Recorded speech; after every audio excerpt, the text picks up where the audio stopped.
करुणा की शक्ति। एक बार गौतम बुद्ध और उनके शिष्य घने जंगल से गुजर रहे थे। उन्होंने देखा कि सड़क के किनारे एक बूढ़ा और बीमार व्यक्ति पड़ा है। वह व्यक्ति घावों से ढका हुआ था और पीड़ा में कराह रहा था। अधिकांश लोग उसकी स्थिति देखकर दूर हट जाते थे, लेकिन बुद्ध ने उसमें करुणा का सच्चा सार देखा। बुद्ध उस बूढ़े व्यक्ति के पास पहुंचे। उनके शिष्य हालांकि पहले हिचकिचाए, लेकिन अपने गुरु के नेतृत्व का पालन किया।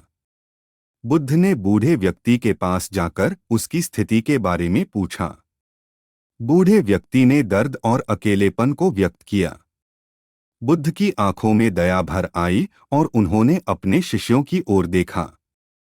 मेरे प्रिय मित्रों, बुद्ध ने कहा, इस व्यक्ति की पीड़ा हमारी अपनी पीड़ा से भिन्न नहीं है। यदि हम उसकी कठिनाई को अनदेखा करते हैं, तो हम अपनी मानवता को नजरअंदाज कर रहे हैं। हमें उसकी सहायता करनी चाहिए। शिष्यों ने बुद्ध की बातों से प्रेरित होकर पानी और पट्टियां इकट्ठा की। उन्होंने बूढ़े व्यक्ति के घावों को साफ किया और उसे पानी पिलाया। एक शिष्य ने अपने हिस्से का खाना भी उस व्यक्ति के साथ साझा किया। धीरे धीरे बूढ़े व्यक्ति का दर्द कम हो गया और उसने कृतज्ञता की हल्की मुस्कान के साथ धन्यवाद दिया। बुद्ध ने अपने शिष्यों से कहा, करुणा केवल एक भावना नहीं है, यह एक क्रिया है।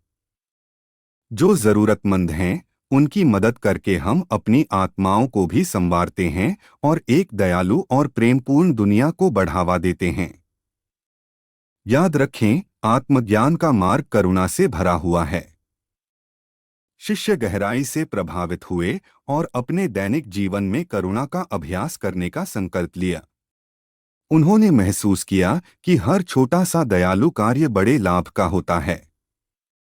बूढ़ा व्यक्ति अब आरामदायक और देखभाल में आंसुओं के साथ बुद्ध और उनके शिष्यों को धन्यवाद देता है। इस घटना के बाद से बुद्ध के करुणा के उपदेश व्यापक रूप से फैल गए।